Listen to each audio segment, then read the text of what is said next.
O mga kababayan, alam nyo ba yung tipong parang isang bulati na lang ang hindi nakapirma sa amo mo? Pero nag-aangas ka pa? Pumayat na nga, parang butot balat na lang ang iyong presidenteng pinagsisilbihan. Pero ang pinagagawa ninyo ay puno pa rin ng kahudasan. Kagaya na lang nitong pinagagawa nitong si Claire Castro, mga kababayan. No? Sa halip na magbago na ang ugali, mga kababayan, dahil may sakit na nga si BBM. Pumayat na nga lalo, oh. Parang ng butot balat, mga kababayan. Nananaginip na lang, mga kababayan, na kumakain na siya ng steak. Dahil sabaw na lang daw ang kinakain. Nang aalas ka pa, mga kababayan. Oh, ang sabi pa nila. Oh, ganito kasipag daw ang ating presidente, mga kababayan. Dahil nagtatrabaho pa rin kahit may sakit na. Hindi daw kagaya sa iba, mga kababayan, na nagbabakasyon pa. Nag-intriga pa kay VP Sara, mga kababayan, na nagbabakasyon daw doon sa Dahig, Netherlands. Na in the first place, si Bangag ang nagpatapon sa kanyang ama kung bakit nandoon si VP Sara. At wag ka, nagbabanta pa sila ng kaso, mga kababayan, sa mga nagpakalat o di umano sa peking report, mga kababayan, ni Bangag na may sakit daw siyang kakaiba na grabe na. Kasi sa tingin naman ng ilan, ang source nito ay sila lang din ang may gawa. Mahilig gumawa ng ganyang mga bagay itong mga Bangag, mga kababayan.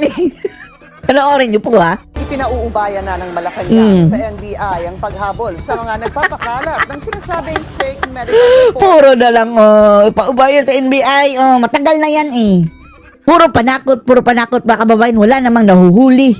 Lord. Tapos ang sabi, sila lang din daw ang napalabas ng dokumentong iyon, mga kababayan, para gumawa ng issue. Lumikha ng issue, mga kababayan, para ma-divert sa diverticulitis, mga kababayan, ang mga kabalastugang pinagagawa ngayon ng gobyerno. Ng Pangulo, pinabulaanan din ng St. Luke's ang laman ng medical bulletin. Natural! Yan ang agenda report ni Ivy Reyes.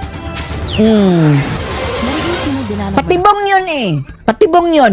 Kahit pa si Dr. Lauren Badoy, mga kababayan, doktora na yun na alam na hindi basta-bastang mag-re-release ng ganong dokumento, mga kababayan, lalong-lalo na St. Luke's pa. Kanyang at ng St. Luke's Medical Center ang kumakalat na litrato ng medical results na nakapangalan kay Pangulong Pang-divert lang yun.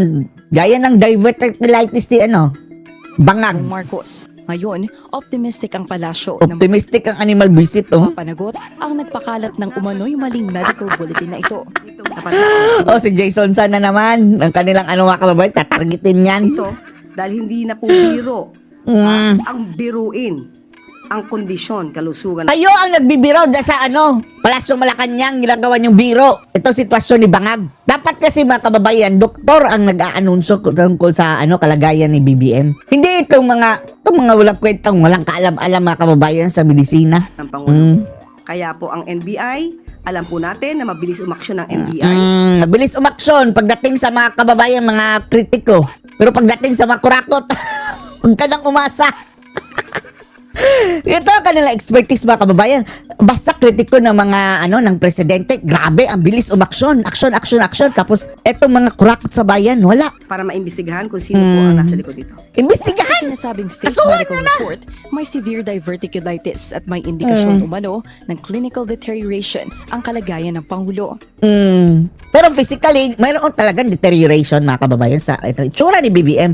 Dahil nag-deteriorate ang katawan, pumayat. Anong tawag dyan? Nakadetalye rin ang isang identification number at maging ang doktor na tumingin kay PBBM. Naglabas na ng Yan ba ang sinasabing doktor ng nung reporter, mga kababayan, na source daw niya? Sige, imbestigahan ang doktor na yan. Bakit lumabas ang report na ito kung meron man ito? O kung made up ito, wala din kami pakialam. Bahala ka.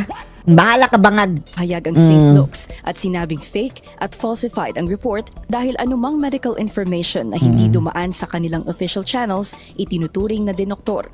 Dinoktor! Ay, nako. Ayan, mga kababayan, naglalaro na ang kanyang aso.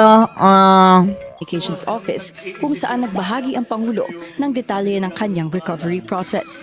Ang Bangag, tingnan nyo ang panga, mga kababayan. Tingnan nyo ang panga. Nga. Nagpapaibot ang panga, mga kababayan. Kasi sinasabi nila, wag mo na. Sabi ko, hindi ko naman pwede pag-antayin lahat. Wow, hindi ko naman pag-antayin. As if naman, grabe talagang trabaho. Lahat seremonyal, trabaho mo, Ngag. Tinuloy ko na lang. Tuloy mo na lang. Tomorrow, I have some meetings in the office. Pabiro pang humirit si PBBM. Nagdayaper ka ba ngayon? May something sa kanyang puwet daw mga kababayan eh.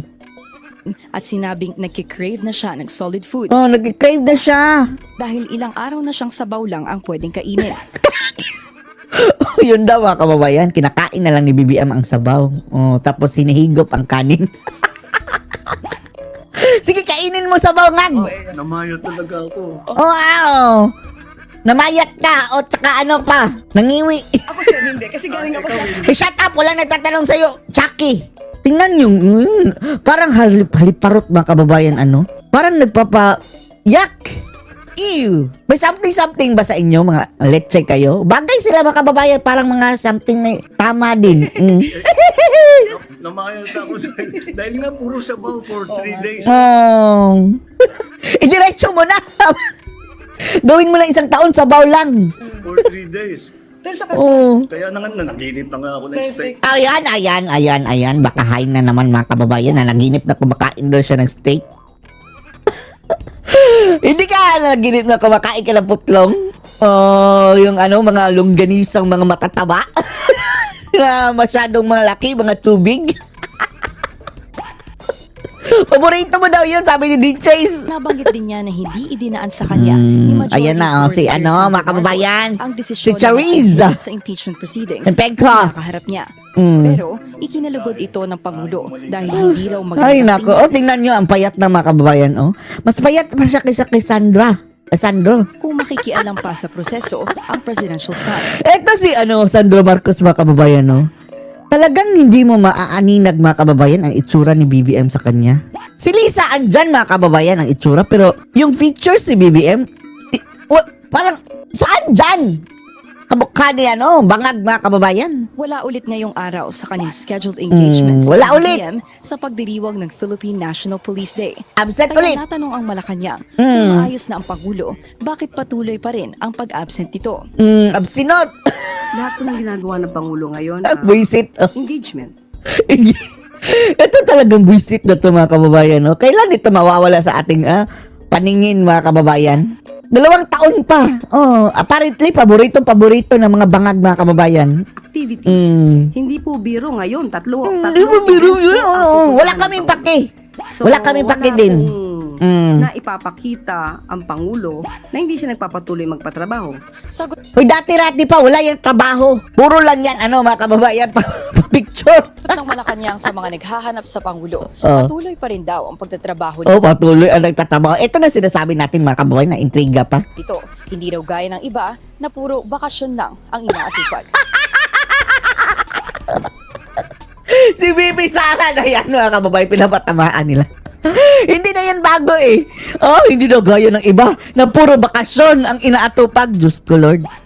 Isang bulati na lang ang hindi nakapirma mga kababayan na nag-intriga pa. Ay naku, mga bangag ba ang mga taong yan mga kababayan? Diyos ko, Lord, yan lang ang kanila expertise, no? Mang Alaska mga kababayan, mang asar. Talagang wala talagang ginagawang mabuti talaga. Puro kabalastugan, dyan sila ang expert mga kababayan. Para sa agenda, Ivy Reyes, Billionaire News Channel.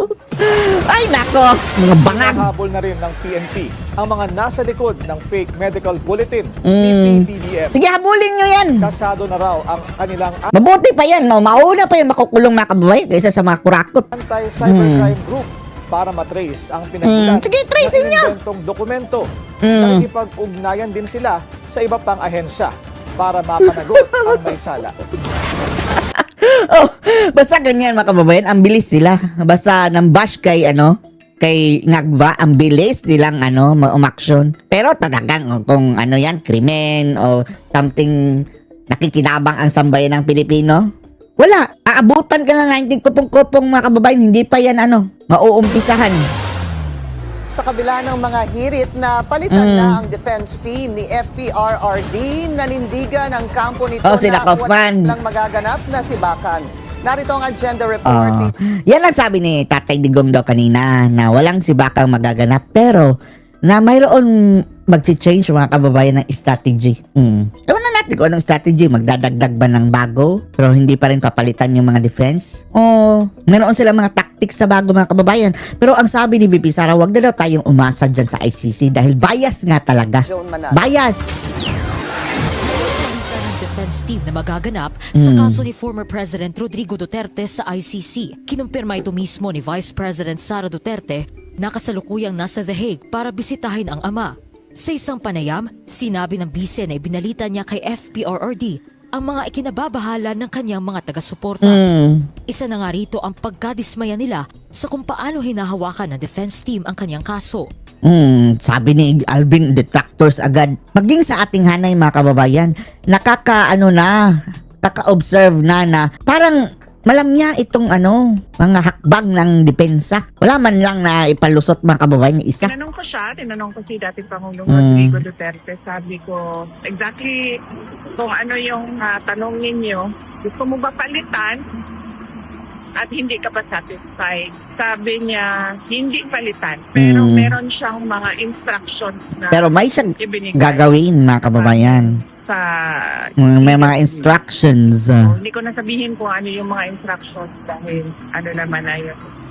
Hindi na mahalaga. Pinamumunuan pa rin ni Attorney Nicholas Kaufman ang defense team ni FPRRD. Kumusta si Imelda, Kaufman? Sinabi nito na iaapila nila ang naging desisyon ng ICC na fit to take part ang dating Pangulo sa pre-trial proceedings. Kaugnay ito sa kasong Crimes Against Humanity dahil sa madugong drug wars sa Pilipinas noong kasagsagan ng kanyang termino. Nakatakda na ang conference. Sabi ni Kaufman, gusto daw siyang, mga kababayan, gusto daw niya pumunta sa Pilipinas para kausapin si Bangag. Kumusta na? Nagkausap na ba kayo sa telepono man lang, Kaufman ni Bangag? For what? Bakit hindi mo sabihin, Kaufman, kung anong gagawin mo sa pakikipag-usap mo kay Ngagva? Confirmation of charges ni FPRRD sa February 23. Matapos ring tinanggihan ng ICC Pre-Trial Chamber 1 ang kanilang request for indefinite Lahat tinanggihan. Para Lahat sa tinanggihan. agenda, Joan Manalo, Billionario News Channel. It's final. Binasura ng Korte Suprema ang apela ng Grabe ang ang kababayan, yung gupit ni Manong, parang parang dakula. Kamara sa desisyon nitong ideklarang unconstitutional ang impeachment case ni VP Sara. And then, mga kababayan, ang interesting pa nito, it's final na. Di ba, initially, akala natin na pwede pang mag-motion for reconsideration again. No! Sinabi ng Korte Suprema, bawal nang mag-motion for reconsideration. That is already final. Stop it na. Yung mga umaasa mga kababayan na magkakaroon ng unanimous mistake. Si Tuta Soto, wala nang pag-asa. Tanggap man ito ng mga kongresista, isang panibagong reklamo naman ang handang ihirit sa susunod. Eto na. May panibagong mga kababayan. Pero back to zero. At least mga kababayan, kung mayroon mang bagong reklamo, hindi na kagaya ng dati na diretso na sa Senado mga kababayan, babalik doon sa Congress na naman at i-hearing na naman mga kababayan. And then pagbobotohan na naman at malalaman na naman natin kung sino-sino yung mga taong gustong ipa-impeach si Sara nang sa gayon mga kababayan. Sa susunod na halalan, makapaghanda na tayo ng bagong kandidato para ipangtapat sa mga gunggong na ito. Linggo, yan ang agenda report ni Mavic Trinidad ng Abante. Unanimous ang naging desisyon ng mga mahistrado ng Korte Suprema. Pinanindigan nila na unconstitutional ang articles of impeachment laban kay Vice President Sara Duterte dahil hindi ito dumaan sa due process. Ayon sa SC, ito na ang pinal na desisyon at hindi na ito tatanggap ng anumang apela. Buti nga, hindi na tatanggap ng apela. Tapos si Dilima mga kababayan, ang sama ng mga pinagsasabi. Hindi daw ibig sabihin mga kababayan na malinis na si Sara Duterte. Nananatili daw mga kababayan ang bahid ni Sara Duterte sa kanyang pangalan. Dahil itong desisyon ng Korte Suprema, hindi daw ibig sabihin na nag-vindicate na siya. Na technical lang daw mga kababayan ni Sara Duterte ang gasong impeachment laban sa kanya. Pero parang pinupunto ni Dilima mga kababayan na madumi pa rin ang pangalan ni VP Sara, ang animal. Dahil dito, papayagan lamang magsumite ng panibagong impeachment complaint laban kay Duterte sa February 6. Recycled. Tanggap ng Kamara ang panibagong desisyon na ito ng Korte. Wala naman daw choice ayon kay Manila 3rd District Representative Joel Chua na isa sana sa mga miyembro ng House Prosecution Team kung tuloy ang paglilitis ng Senado. Si Bukidnon Congressman at House Committee on Justice Vice Chair Jonathan Keith Flores handa ring sundin ang SC ruling. Wala kayong choice mga animal. Hindi na nga kayo pwedeng mag-apila. Bukod sa paghahanda sa panibagong reklamo, pag-aaralan ding mabuti ng mga mambabatas ang pag-amyenda sa proseso ng paghahain ng impeachment complaint. Nangako Sige! naman si Acting Puro State aral, Party puro aral. Representative Antonio Tino Titinyo. magsasampa ng panibagong reklamo laban kay VP Sara sa susunod na linggo. Ngayon na! Huwag patagalin. Mavic Trinidad, Abante. Abante liling. Kinwestiyon sa Senado ang dumaraming acting secretary sa gabinet. What is? Bangag mga kababayan eh. Nagiging permanente raw sila sa pwesto Puro kahit acting. di pa isinasalang. Eto no, yan, sinasadya yan nila mga kababayan, yung lalong-lalo na sa DOJ, dahil wala pang, DOJ secretary. And then, parang ang de facto, mga kababayan, DOJ secretary, ay si Imbuds Boying pa rin. Dalawa na tuloy ang role ni Boying. Hawak pa rin niya, andoon mga kababayan, ang DOJ. Sa Commission on Appointments, narito ang agenda report ni Hannah T. Kumusta na pala si Boying mga kababayan? Nakapirma na ba isang bulate? Di ba? Nawala na naman mga kababayan. Epal yan, di ba? Araw-araw yan siya interview dati. Ngayon, nawala na naman. Parang na naman mga kababayan. Mayroon na namang nangyaring something sa kanya. Baka ewan lang natin. Alam nyo na. Tapos, ang maganda pa nito, parang nadamay pa mga kababayan ang katawan ni Ngagba. Ang gaba di magsaba. Sabi nga ni VP Inday mga kababayan, karma comes in silence. Karma si Senator Rodante Marcoleta sa dumadaming bilang ng mga acting secretary sa gobyerno. Daming bilang Anya, ma-acting. baka raw in the long run, maging overacting secretary ang mga ito. OA na no? Overacting secretary. Merely the reputation of individuals, but the integrity of our public institutions. Hindi raw basta-bastang mga ahensya ang may acting secretaries ngayon, gaya ng Office of the Executive Secretary, DPWH, Justice Department, DBM at maging ang Presidential Communications Office. Alter ego raw ng PCO? Acting secretary pa rin ng PCO? ang mga pinuno ng mga ahensya, pero hindi pa confirmed. Paano pala yung kalbo? Deserve daw ng mga Pilipino ang permanent at accountable leadership at kung may Berito talaga siguro kung ngag-ngag mga kababayan opisyal na ito, Welcome to the dapat ay agaran niyang Vangag administration. nila, ipinaliwanag niya na sa ilalim ng konstitusyon, obligado ang Pangulo na isumite sa Commission on Appointments ang mga pinuno ng executive departments. Anya, hindi naman illegal ang pagkakaroon ng acting secretary, pero tila may powers na raw sila ng isang For the meantime, kung for the meantime lang, pero paano na yan? Parang naging permanente na. kalihim, kabilang ang pag-aproba ng mga proyekto at paghawak ng malalaking pondo. There can be many reasons, Mr. President, but one fact cannot be denied. This allows the executive to effectively create de facto permanent secretary. De facto, impacto, mga This turns temporary Bangagers. designations into a tool of permanent power. Sumang-ayon si Senate President Pro Tempore Ping Lacson na matagal na raw na issue ng pamahalaan ang pagtatagal ng acting officials sa pwesto kahit daw siya pinaalala kay DOJ Acting sang-ayon, kunwari. Secretary Frederick Vida ang appointment sa kanilang mga kalihim bago ang sesyon nitong Lunes. I remember telling him that, and he said, yes, that's the reason why I'm leaving, because I'm having a meeting with the acting executive secretary. But even then, wala rin po nangyari. Kasi Wala rin nangyari. and no ad interim appointments were signed by the president. I wonder why this is I wonder how, I wonder why. Sabi naman ni Senate President Tito Soto, 1 year lang daw maaaring maglingkod ang isang acting secretary ayon sa isang Supreme Court decision. Nagpasalamat ang mga senador ng kinwestiyon ito ni Marcoleta at maaari raw itong i-discuss sa mga committee hearing, oras na may referral na sa Commission on Appointments. Para sa agenda, Miyembro yan si Senator Marcoleta sa CA, Commission on Appointments. Billionaire News Channel. Sa makatwid siya nga ang nakahuli mga kababayan doon kay Erwin Tulfo. Nakasama niya ngayon na mayroong US passport. Siya, Marcoleta. Ayun, hindi na confirm sa DSWD. Ang ungas. Ikatlong pagkakataon, hindi nakamit ng Pilipinas ang economic growth target ng gobyerno. Ito mga kababayan, for the third time around, under the Marcos administration mga kababayan, Wala na tayo sa ating target. Kulelat na naman ang Philippines. Oh. The Philippines is a kulelat na naman. Kulelatis. Sumadsad kasi ang GDP nitong fourth quarter ng 2025. Under the worst president. Ang mainit pa ring flood control scandal. Narito ang agenda report. May ano ba mga kababayan? Hindi pa naman pumutok yung flood control scandal 3 years ago pag upo ni Bangag mga kababayan. 3 consecutive years Lahat ng time mga kababayan na umupo si Bangag, hindi nakamit ang target. Report ni Paulo Barcelon. Shame. Ramdam ng Pilipinas ang epekto ng flood control scandal sa performance ng ekonomiya. Bakit dati meron bang flood control scandal na ano?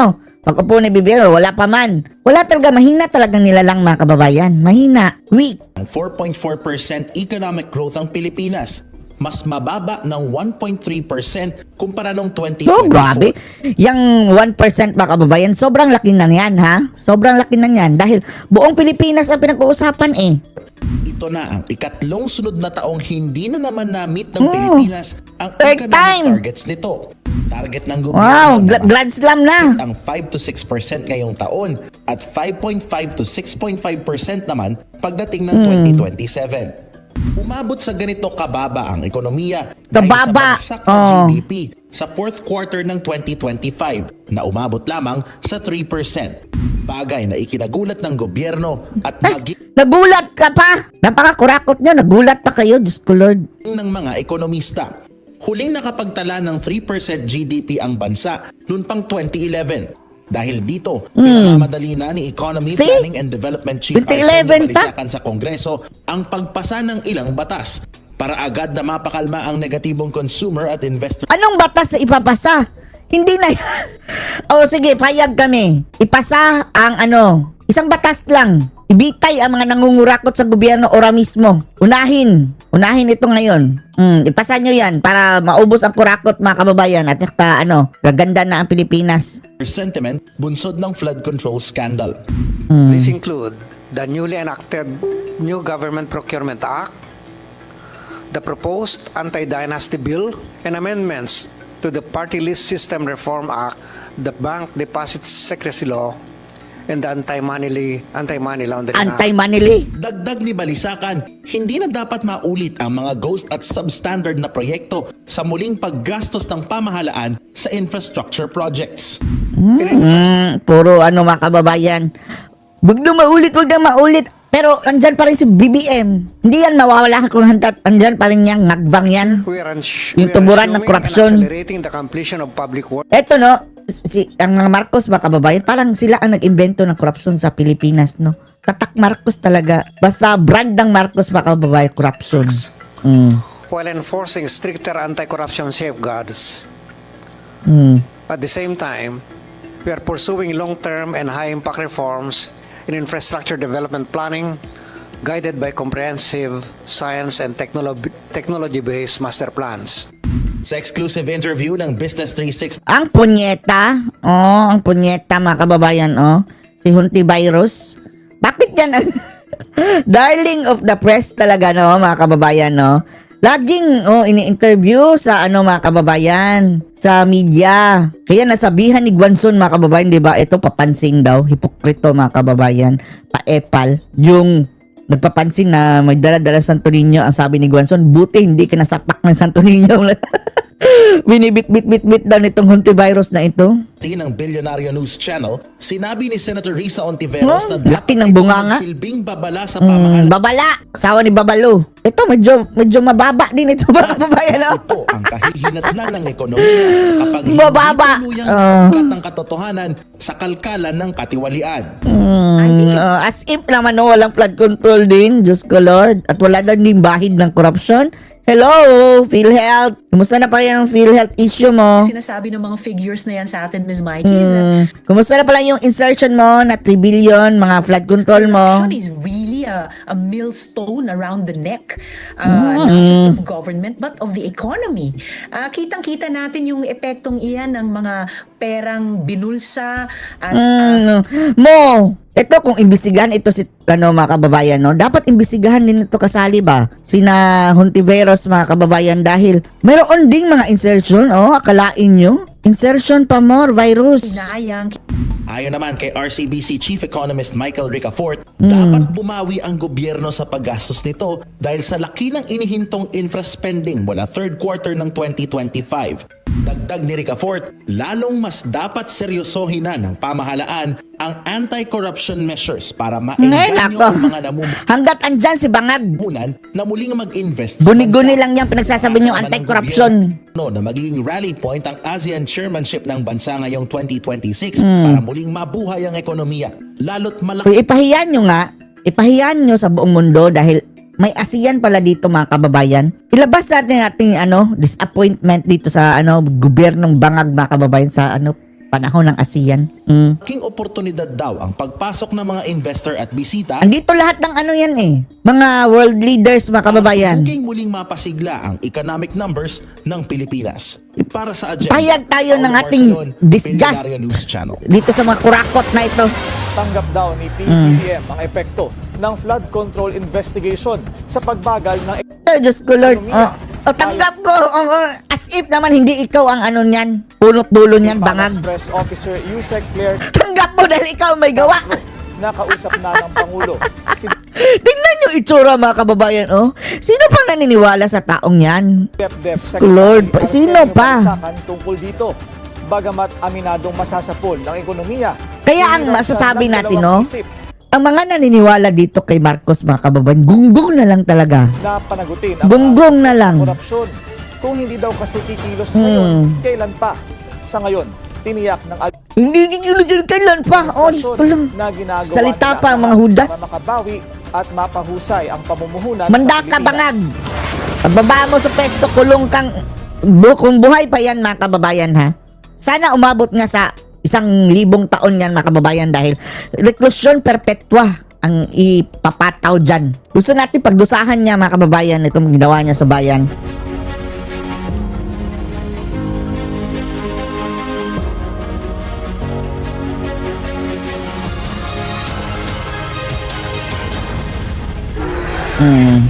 Habang nakikipag-hide and seek sa batas, muling Nasa Sweden. nagparamdam ang puganteng si Zaldico. Hoy, Zaldico, mayroon pa kami request sa'yo. Ibulgar mo raw ang iyong nalalaman tungkol doon sa pakikipagtulungan ng Bangag Administration, ng Congress, at ng ICC. Doon sa manufactured na ninyo mga ebidensya laban kay Tatay Digong at mga gawa-gawang mga issue sa Quadcom. May alam yan si Zaldico niyan, mga kababayan. Hindi para sumuko, kundi para magpasaklolo sa Korte Suprema. At base sa mga dokumento, nasa Sweden ang dating kongresista. Ang detalye sa agenda report ni Isaiah Mirafuentes ng Abante. Isinapubliko na ng Korte Suprema ang petition for certiorari na inihain ng company resigned Ako Bicol Party List Representative Zaldico. Bukol. Sa mahigit 500 pahina, inihiling ni Ko sa SC na maglabas ng temporary restraining order laban sa pag-usad ng kanyang mga kaso sa Sandigan Bayan kung saan nahaharap siya sa malversation of public funds. Ano pala nangyari doon sa impeachment na mga kababayan na defensor at attorney Topacio? Dahil sana si Zaldico ang testigo daw doon, mga kababayan. Publication of public documents at paglabag sa Anti-Graft and Corrupt Practices Act. Giit ni Ko, minadali ng Office of the Ombudsman ang pagproseso ng mga reklamo laban sa kanya. Minadali? Hindi siya nabigyan ng pagkakataong sagutin ang mga reklamo kaugnay ng maunumalyang flood control project. Dagdag pa ni Ko, kahit pa nagpadala ang Ombudsman ng request to file counter affidavit, hindi na raw sumubok ang mga otoridad na magdala pa sa ibang address matapos hindi ito tanggapin sa unang address na kanilang pinadalhan. Bukod dito, hindi rin daw nabigyan ng access ang kanyang mga abogado na makita ang kopya ng kaso. Naniniwala rin si Ko na dahil sa kanyang kaso, nagkaroon ng mga banta sa kanyang buhay. Base sa petisyong na sinumite ni Ko, Zaldico, yun na yun. Dagdagan mo pa. Dagdagan mo pa ang iyong mga expose, Zaldico. nakalagay doon na nasa Stockholm, Sweden si Ko noong January 15. Akala natin andun sa mga kababayan. Sabi nun. Portugal? Una nang sinabi ng pamahalaan na nasa Portugal ang puganting siko. Ayon sa Korte Suprema, January 25, Anyari? naihain ng Bakit kampo ni nawala? Zaldico ang kanyang petisyon at wala pang sagot ang Korte kaugnay rito. Paano nakapalipat-lipat mga kababayan? Di ba yung pasaporte niya? Pinansila? Pero baka may passport nga mga kababayan, no? Portuguese na passport? Pero hanggang sa ngayon, wala pa rin konkretong impormasyon kung nasaan nga ba ang dating kongresista. Para sa agenda ay Saya Mirafuentes. Ano ang iyong agenda? Abante! Abante, Liling! Lord. Hindi raw susukuan ng mga otoridad ang paghunting sa puganting si Zaldico. Hindi PILG susuko, pero Secretary susuka. John Vic Remulla, Parang inuman. malapit na nilang mapusasan ang dating kongresista. Malapit nang mapusasan. Yang mga nila bangag mga kababayan, mga propaganda. Malapit nang makulong, malapit nang mapusasan, malapit nang mahuli. Puro malapit. Ang agenda report. Walang nangyayari.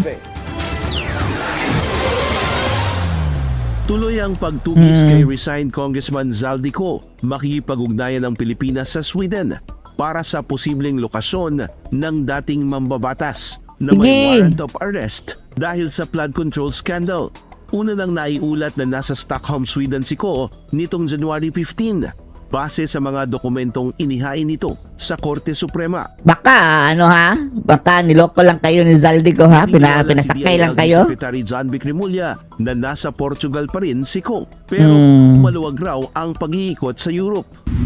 He's using a foreign passport, so nakakaikot siya ng malaya ron. But now we're gonna go harder na i-red flag namin yung foreign passport niya. So kinukuha namin yung kopya ng passport. Eto, ang daming sinasabi, walang nangyayari. We'll put it through Interpol. Para hindi na siya makalabas ng Portugal. At lumabas man, mahuli natin. Ihinalin ng kalihim ang movements ni Ko sa turistang naglilibot sa Ay, iba't nako, ibang John state Vic. sa Amerika. Ngayon kasi ang custom sa kanya yung Filipino. Musta na palang pangangampanya mo para sa 2028? Umpisahan mo na. Hindi kami magagalit, John Vic. Kahit mauna ka pa, hindi ka rin mananalo. So papakasal natin yung foreign once we get a copy. Dagdag ni Remulla, tila napagplanuhan na ni Ko ang lahat ng kanyang magiging galawan. At kahit pa nga naka-freeze na ang kanyang assets sa bansa, tila nakagawa na ito ng paraan para magkaroon ng pantustos sa kanyang pagtatago. Ang alam namin, mga $100 million. Kasi, etong mga ungas na to mga kababayan, pinatagal pa. Akalain nyo January pa pala nagtatago mga kababayan, tapos ngayon lang ang pagtugi sa kanya mga kababayan na nagsalita na laban kay Bangag. Tingnan yung mga kaungasan ng mga ulalo na to. Kung noon pa lang mga kababayan, andyan pa yan sa Congress. Hinuli na kaagad dahil mayroon na palang mga mga ebidensya. Di sana nakaalis ng bansa. Abroad via crypto Kung ayun ang nagagamit. Criminal talaga. Marunong talaga sa krimen. Kagaya ng ngayon, namumuno ngayon, kriminal. Escape route ng bahay niya, kung saan siya titira, alam niya. Escape route ng pera, meron siya. Escape route kung paano siya iikot, alam niya rin. Criminal talaga. More than a congressman. Kayo din. Kayo, John Vic. Ginawa ninyo kay Tatay Digong gawaing kriminal. More than a businessman, he was a criminal. Sa Kayo kabila din. ng limitadong resources. Pangingidap siya kay Tatay Digong. Ani Remulla, Pasali din si John Vic si Ko para sa agenda. Malapit mamaya niya na kami lokohin. Kung andyan na talaga yung si Ko. Nek-nek nyo. Ordinaryo News Channel. Sa kabila ng pagputok ng tinaguriang biggest corruption in Philippine history, hindi pa rin daw tumitigil ang ilang mambabata sa paghingi ng lagay sa mga government contractor. Ayon sa source ng Bilyonaryo News Channel, tuloy pa rin ang ganitong kalakaran pero discounted na raw ang porsyento. Narito ang exclusive agenda report ni Joash Malimban. Discounted. Bidding standoff. Yan umano ang isa sa mga pinakamalaking issue na kinaharap ngayon ng DPWH pagdating sa implementation ng mga proyekto ngayong 2026. Ayon yan sa isang senior DPWH official na tumangging magpakilala. Ayon sa opisyal, ang bidding standoff ay ang senaryo kung saan kakaunti o minsan naiisang contractor lang ang sumasali sa bidding process ng isang project. Ang pangunahing dahilan umano Tapos ng sila lang din mga kababayan, iba-iba lang ang pangalan ng ng kanilang kumpanya, the same company, the same owner, tapos iba-ibang pangalan. Sila lang din ang nagbibidding, kunwari. Sa interest ng mga kontraktor ay ang rigged masyadong bidding. mababang presyo ng mga materyales at ang umano'y expectation ng ilang congressman ng ani ay parehong SOP o porsyento para sa mga proyektong ito. Ayon sa DPWH official, ito raw ang dahilan kung bakit puspusan pa rin ang intervention ng mga mambabatas sa Ay, nako, 2026 puspusan. DPWH budget Bakit sa hindi Baykam. nyo puspusan Isang yang halimbawa mga dito kawatan ay ang dyan? malaking pagtapyas sa budget ng Foreign Assisted Projects o FAPs. Ito ang High Impact Infrastructure Program. Kasalanan ba namin yan? Kasalanan namin. Kasalanan yan ni Bangag. Ang ibang bansa o mga foreign company. Katulad na lang ng 3.7 kilometer Pangil Bay Bridge sa Mindanao. Sa 2026 Wala na sinabutahin na naman ng mga bangag, mga kababayan. National Expenditure Program kasi, isa Yung ang mga FAPs tren. sa mga may pinakamalaking budget Yung subway. allocation ng DPWH. Aabot ito Kinaltasan sa 100 ng budget. billion pesos. Pagdating sa General Appropriations Act, bumagsak ito sa halos 17.7 billion pesos na lang. Ang isa sa mga lumobo ang budget ay ang Convergence and Special Program o CSSP na mula sa proposed 167.7 billion pesos sa NEP ay nasa halos 240.5 billion pesos na sa GAA. Kahit natapyasan pa ng mahigit 300 billion pesos ang overall budget ng ahensya. Una nang inilahad ni Navotas City Representative Toby Tiangco sa Billionaire News Channel ang umano'y ganitong tactics ng Alam na Okay ka na sana, Tiangco pero booking ka na. kongresista para masiguradong pasok ang kanilang mga proyekto sa DPWH budget. Bumangag din ba ito, mga kababayan, sa tingin nyo? Parang ang kanyang features, mga kababayan, fit na fit sa katropa, mukhang katropa ni BBM, mga kababayan. Yung ngipin, hindi na natin masyadong nakikilatis, mga kababayan, dahil hindi na yan totoong ngipin tingnan nyo. Stiso na yan. Pero yung ibang features niya, yung kanyang eye bags, mga kababayan, parang katropa din ni BBM. Program yan dahil alam nila kahit ano ang mangyari, bakit muloy ka? pipilitin ng gobyerno na pondohan itong mga proyekto na foreign assisted tsaka yung flagship, di ba? Pipilitin ng gobyerno Flagship. na mahanapan ng pondo yan. Okay? So, ang gagawin nila, Anong flagship? Ayuda. yung mga At gusto saka nilang ibenta flood proyekto, control. yun ang ilalagay na sa regular budget, di ba? Kasi, kung baliktarin natin, okay, kunyari yung foreign assistance Hindi, sa flagship, mananatili sa regular budget. At yung gusto nilang ibentang proyekto, ilalagay nila sa Hilain kayo nating dila nito, mga kababayan. Para si Coco Martin. magbabayad ng proyekto na nasa ang program, walang kasiguraduhan na mapapagawa. Tapos, walang sala si Bangag, sa kurakutan. Sabi niya, mga kababayan, wala dong alam si BBM. Ayon sa isang major DPWH contractor na nakausap ng aming team at tumanggi ring Napakamot ulo na lang daw nung nalaman niya. Alam na pala niya, nangurakot si Natambaluslus. Wow! Alam mo pala ng ani ay SOP sa kabila ng pumutok na flood control scandal. Pero ibinabaraw ang porsyentong hinihingi umano ng mga mambabatas na tumatanggap ng kickback sa 15%. Isang kongresistang may kaalaman sa budget deliberations din ang aming nakausap na nagsabing may mga mambabatas umanong nagdidiin kay DPWH Secretary Vince Dizon na wag ibaba ang presyo ng mga materyales. Kaya pala ng mga kababayan, sa Baykam, bidang-bida yung payat, Vince Dizon, Mr. Future Senador daw. Kung bakit Kapal na nagkakaroon ng mukha. bidding standoff sa mga proyekto. Nitong nakaraang January 27, nagpost sa social media sa Senate President Pro Tempore Panfilo Lacson at sinabi si Akla Ers dapat mag-anticipate ang DPWH sa mga ganitong sitwasyon. Aniya, Anticipate. posibleng may early advances na umano kasi ang ibang contractor sa ilang mambabatas. Matapos ma-finalize ang NEP noong nakaraang taon na tila hindi makakatulong para mapigilan ang isang aniyay looming infrastructure crisis. Kung susuriin ng DPWH Transparency Server, 381 contracts Sige, suriin nyo na suriin. Kunwari. sa bidding phase na. Marami rito, kahit na December 2025 pa binuksan ang bidding process, wala pa rin nakalagay na contractor bidder hanggang ngayon. Sumangguni kami sa ilang mambabatas Ayon kay Congressman Tiangco, wala pang na-publish for bidding sa kanilang distrito. Pero posibleng may delay daw talaga ang procurement ng mga proyekto ngayong taon, lalo na't fina-finalize pa raw ng Central Office ang Construction Materials Price Data o CMPD na para sa kanya Ay nako, panloloko na naman. ay okay lang basta maitama ang presyo ng mga materyales sa mga kontrata ng DPWH. Bakit hindi nyo na lang yan ipakita sa publiko para kami na lang ang kumilatis each and every project? Para naman kay Las Piñas Representative Mark Santos, wala pa raw siyang nababalita ang paggalaw ng mga proyekto sa kanyang distrito. Pero panawagan niya, patuloy na transparency at accountability transparency. sa implementasyon Diyos ng ko mga Lord, wala na infrastructure transparency projects. ngayon. Kung malinis ang gobyerno, Hindi malinis. Batukan pa kitang may Tingnan nyo, may langaw sa mga kababayan. Oh, makikita ba ninyo? Oh, may langaw sa sa bibig. Yan. walang dapat itago. Walang dapat itago. Kayo nga.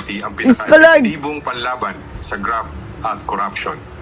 Bawat Umpisahan nyo na dyan sa bawat piso, mga animal. Bilyon, trilyon nga ang nanakaw. Etong mga, ay nako. taong bayan dapat may paliwanag. That's the standard. Uy, makuryente kayo. Oh, mga walang hiya. Nakakainis itong mga buhaya, mga kababayan na feeling righteous. Anong masasabi niyo dito mga kababayan sa mga kabulukan na nangyayari na sa ating bayan ngayong araw na ito? Post your comments below.